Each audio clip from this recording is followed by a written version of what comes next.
Welcome back to Les Schwab Tire Center's Outdoor GPS. It's time for Owin's Field Report, sponsored by Les Schwab Tire Centers. Welcome back, everyone. Now, I didn't make it out yesterday. I was cleaning up after our windstorm and everything we had the night prior. It's amazing what a giant willow tree can do, well, to everything around your house and your house. So let's rely on Zach. Let's see what kind of a report Zach has. Zach, it looks like he's from Eugene.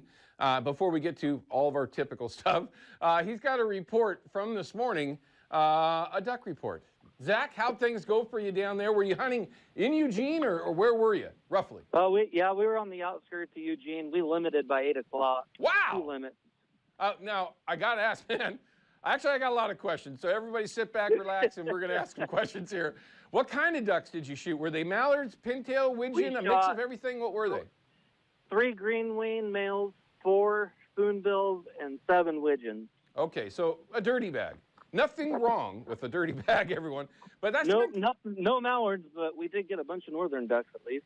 Well, that's good to see. I mean, quite honestly, I mean, obviously, I spend most of my time, everyone, well north of where he is. Either be west, east, north even more, whatever it is. I mean, I don't get to spend my time in the valley, but what he gets down there, what they get down there, well, obviously starts here. We haven't seen that big of a push of mallards yet at all, Zach, and it's the first week of December, so that's, again, the reason why I asked the question. Yeah, we didn't even see a mallard this morning. See, it's the same thing that I've been running across in an area that should be buried in them right now. How's the water for you down there? Do you have a lot of water spreading the birds out, or what are you seeing? Yeah, there's a lot of water. There's a lot of standing water everywhere. Yeah, and it's a double-edged sword, everyone. When you get this kind of rain, you know, it can spread birds out because they got more places that they can go hang out. But for folks and for people that might have the opportunity, it might make your opportunity actually happen. So, again, it's a kind of a tough thing. And Zach, it was my brother-in-law's second duck hunt, so awesome. Nothing wrong with getting his limit on a second duck hunt. Yes, and really, that's a great shoot for him, right? I mean, obviously, you know, and most of the shots were decoy shots. I mean, every bird wanted to work into the decoys. See, that's duck hunting, everyone. If you're watching at home, you know who you are. That's duck hunting. When they're trying to get into the decoys, that's duck hunting. Shooting at 50, 60 yards is not duck hunting. Say that again, Zach, I'm sorry. I said that's when the addiction starts. Yes, sir. Trust me, I remember the day that I got started vividly. And from that moment on, it's changed my life. 9 years old. How old? About 9. That is awesome, man. Yep, hey, if you've taken some photos, send them in. We'd love to show you off at the beginning of our show, Zach. We appreciate your phone call. I'll send you a picture. Do it. I got one last question. Overall, the area that you're in, there's a lot of private property down there and everything, but did you hear much shooting going on around you, or was it relatively quiet? No, there was quite a bit. There you go. Zach, thank you very much. There was a lot of birds in the air. Say again? There was a lot of birds in the air. If there's one day I would have picked to have been out, it would have been this morning. Very good. Zach, thanks for your phone call, man. We appreciate it. There you go. A quick report from the Eugene-ish area. Sounds like you got some birds around. Zach, good luck. Be safe out there. We look forward to seeing some of those photos. All right. So river levels, right? We showed these yesterday, and for whoever that was that caught this on our Facebook page, we've always done Foss as our thing for the Nehalem. We're going to get there. Got that taken care of. Thank you for pointing that out. Anyway, my home river, the Clackamas, yeah, okay, it's about to pop, and it is right on track. Yesterday, if you remember, it was going to come up and drop a little. It didn't drop at all. It just kind of leveled off, and then it's going to explode. But here's what's interesting, is how long it's going to stay that way. That's for all valley rivers. Doesn't matter which ones you look at when you go over to the NOAA site to look at river levels. Anything in the valley, this is generally what's going to be happening. You're going to see a bounce today, kind of stabilize within that foot or two level, and then a week from now start to go over. But we're going to learn this from Katie here in just a little bit. It's going to start getting colder in here on, you know, the Friday-ish, as long as that forecast holds out. I'm going to take a stab here. I think that it might drop out just a little bit faster. But either way, you got about a week or so to start thinking heavily about getting your gear ready to go for early winter steelhead. You ain't going to catch them in December if you don't fish for them in December. Just throwing it at you. Let's take a look along the coast. Wilson, same thing. You know, it's all going to bounce. Again, perfect barometer for all the north coast rivers. Yeah, I mean, great shot of water. Like I said before, though, if you do get out there when this thing turns over, please leave the Chinook alone if you see them spawning or any activity like that at all. Siletz River, same thing. It's going to pop. Moving along, you're going to see I believe the Alsea. Yeah, there you go. Same thing, just popping. Looks like it might hold up a little bit more towards the latter part of the weekend. And then, of course, here, remember yesterday, everyone, I was like, what? How does that? Because we were in the wrong spot. But there you go, Foss. It's all the same, right? A lot of water that's coming. We got snow that was up in all the high countries, no matter where it was, if it was Mount Hood or along the coastline, mountain range, whatever. All melting off.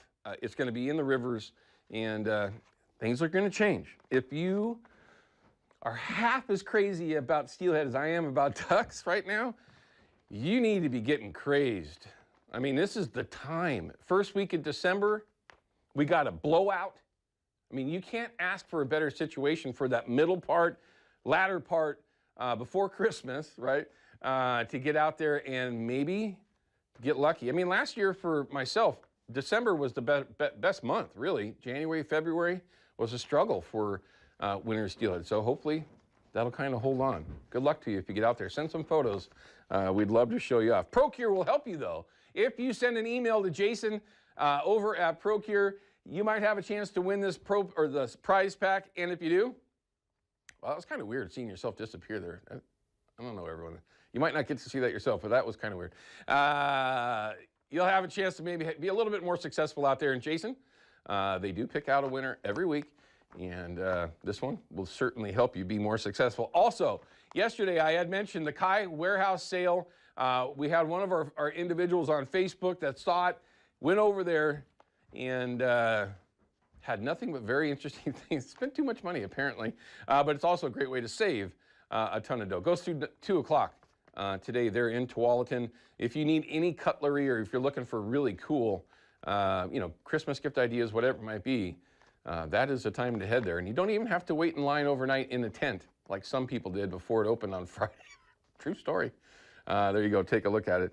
All right, let's go ahead and check in with Katie Sneeg and see what this weather's going to do. And it doesn't look like things changed all that much since yesterday.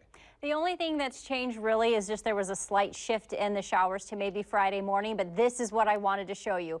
This is all rain that's been falling. I just mentioned all those showers that are melting the snow. It's exactly what we were expecting. It's exactly what is happening. We have showers on the Cascades all the way through till at least 5 o'clock tonight, and then more rain for Tuesday. Snow levels not low enough to get snow. It's all rain. Here's what it looks like in the Willamette Valley right now. We've had gusts in those mid-upper 20s. It's backed off just a little, and we are going to see things backing off just a bit.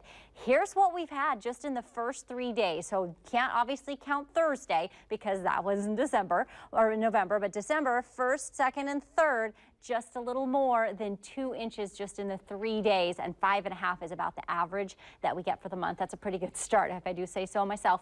By about 2 o'clock, you'll notice that the showers are starting to leave the Portland metro and a few places through the valley, and then we get to 5 o'clock tonight and we start to see things clear up. We're not completely done with the rain. We do have a break until the early hours tomorrow morning. Once we get through that, you'll notice scattered through the day on Monday, and then Tuesday by about 2 o'clock, the showers hit the northwest corner, and then once we get to the afternoon, they start dropping down, and we do see some higher elevation, but everything really goes through and is mostly rain again. Thank you for the warm atmospheric river that we have. This is that we call precipitable water, the water that is being grabbed from the subtropics near Hawaii, some liquid sunshine that's coming into us from the islands and being directed just straight up to us all the way through until we get to Tuesday.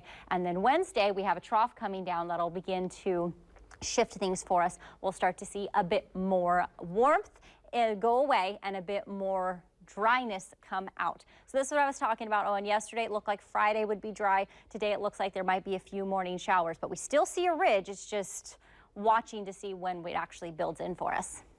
Looks like it's going to be a little balmy. I mean, 60 degrees in December. I mean, I know it happens, but it looks a little warm. I didn't have time to show you guys, but we do have a graphic that shows how many times in the last decade we've reached this, and it's not uncommon. In fact, we had 4 years in a row. Just recently, we were upper 50s, low 60s. Very interesting. Katie, have a great week. Thank you very much for enlightening us on what we can expect this upcoming week. And like I told you, everyone, it's going to be very interesting. If you get out there on the rivers, obviously they're going to be popped for a handful of days.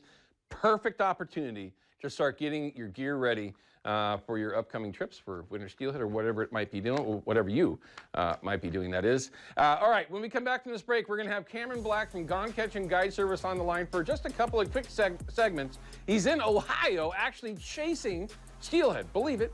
There are fish, by the way, over there chasing some steelhead around, but we're going to get some advice from him that might help you be more successful in that early season for winter steelhead. Don't go anywhere. We'll be back with more Outdoor GPS in just a minute. Outdoor GPS is brought to you by P-Line, because we fish, by Hawken Fishing, perfection in fishing gear, and by Haxton's Canvas and Upholstery, the trusted name of the Pacific Northwest.